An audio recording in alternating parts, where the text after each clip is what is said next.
Mapagpalang araw po mga kapatid at nasa Devotion 28 po tayo ngayon at ang title po ng ating pag-aaralan ay Who Will Be in Heaven Because of You.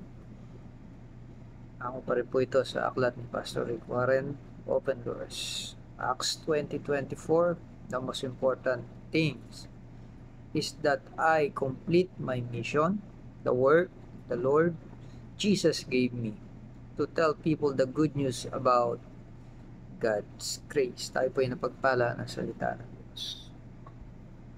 Ang pinakamahalaga daw po sa buhay ng isang tao ay hindi yung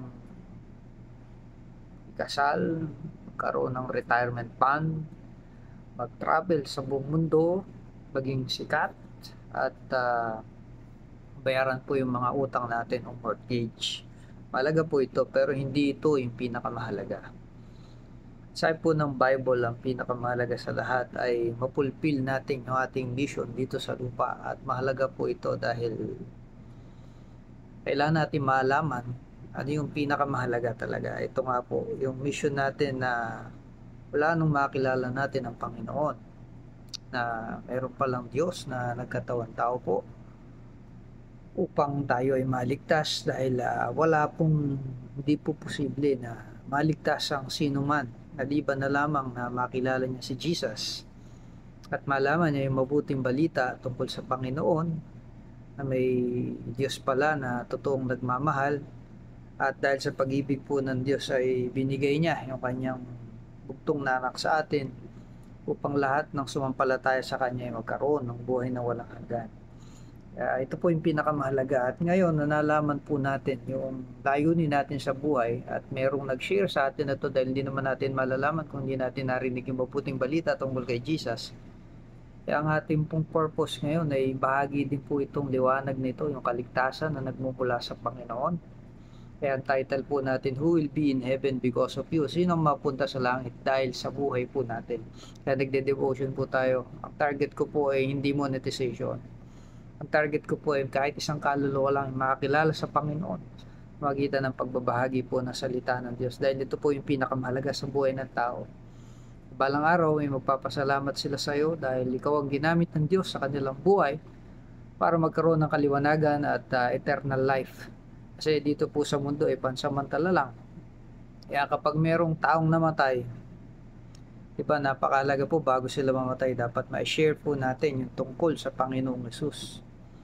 Dahil gusto ng Diyos lahat ng tao mapunta po sa langit dahil yan po yung plano talaga ng Panginoon. Kaya nga meron siyang N1 o yung di pa nangyayari na mahulog ang tao sa kasalanan ay meron na siyang nakahandang plano roon at yun nga po yung ating Panginoong Hesus. Kaya hilingin po natin sa Diyos na bigyan tayo ng desire, passion, ay bahagi si Jesus dahil Jesus is the only way, the truth, and the life. No one comes to the Father except through Him. Hindi sinabing reliyon, hindi sinabing mabuting gawa, hindi sinabing yung kapwa natin, hindi sinabing si pastor o sino mga church leader. Ang sinabi po, I am the way. Sinabi ni Jesus, ako yung daan ng katotohanan. So, siya yung katotohanan, walang ibang katotohanan maliban sa ating Panginoon at siya rin yung daan, hindi kung ano-anong daan, kundi si Jesus.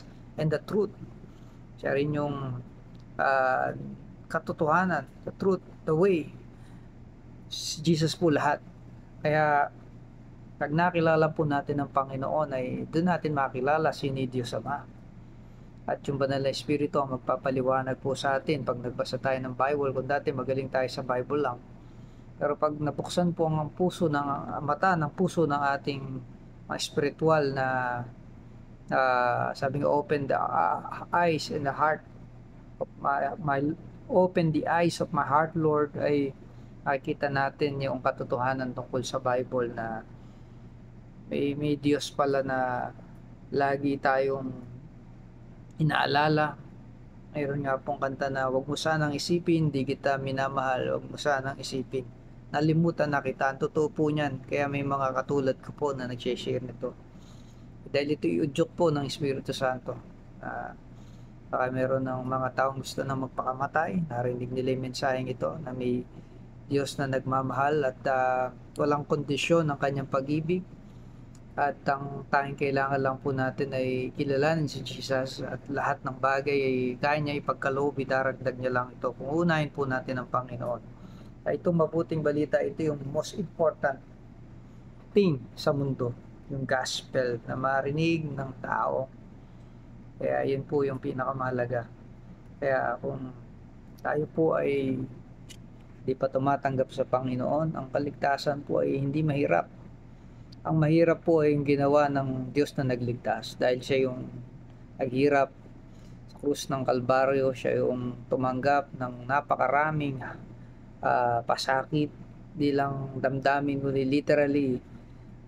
Walang sinabi po yung Passion of the Christ, yung mga tinamo niya sugat, kaya sabi po sa Isaiah, hindi siya makilala kung tao.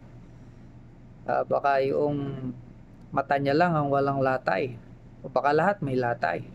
Grabe po yung ginawa ng Panginoon para sa atin. Kaya ang simbolo po ng krus ay wide open arms na tatanggapin tayo ng Panginoon, maging sino ka man, ano ka man, ano may nagawa mo na nakaraan, gaano man kalaki ang kasalanan mo, ano may pinagdaraanan mo ngayon na struggle mo sa buhay. Kung walang-wala ka na, ang Diyos ang siyang lilingap sa iyo at may magandang plano sa iyo ang Panginoon. Kaya kung hindi pa tinatanggap si Jesus as Lord and Savior at hindi mo masasagot na mabilis na oo, ang tanong na kapag namatay ka ngayon kung saan ka pupunta ay siguradong hindi ka pa tiyak. Si Jesus yung pwedeng magbigay sa iyo ng katiyakan, yung kanyang salita. Sino mang tumanggap sa kanya ay may buhay na walang hanggan. At nais kanya kaibigan na iligtas, bigyan ng panibagong buhay, bagong direksyon. Ang gabay niya ang magbibigay sa iyo ng liwanag sa iyong madilim na pinagdaraanan. Kaya tanggapin mo si Jesus kahit sa simpleng panalangin na, Panginoon, ako isang makasalanan, inamin ko po at di ko kayang iligtas sa aking sarili at tinatanggap kita bilang Panginoon at tagapagligtas. Ganun lang simple at ang Diyos po ay maunawaan yan. Yung pong nasa krus ng kasama ni Jesus, sinabi niya lang, Panginoon, dalahanin po ako pag nasa paraiso ka na. Naintindihan na ng Panginoon yun, sabi niya. Ay hindi sasama kita sa paraiso, hindi naman na nakapagpabautismo yun, hindi na nakapaglingkod sa church. Wala naman nagawa ng mabuti yun, dead end na yun sa kanya. Pero dead end, hindi ibig sabihin ay wala na, kasi dead end. Ang susunod po doon ay deliverance. Kapag nasa dead end ka na ng buhay mo, saan mo si Jesus ang siyang magbibigay sa iyo ng deliverance. Kaya tanggapin mo si Jesus. Dalangin ka sa kanya, magpakababa ka sa kanya, at tumanap ka ng iglesia o church na pwede kang maglingkod sa Panginoon na lalago ka. Kaya kung napagpala po kayo ng salita ng Diyos at kayo po ay anak na ng Diyos, gawin nyo rin po ito. Magbahagi rin po kayo ng salita ng Diyos sa anumang paraan na kaya po natin. Napagpalain po tayo ng Panginoon. Amen.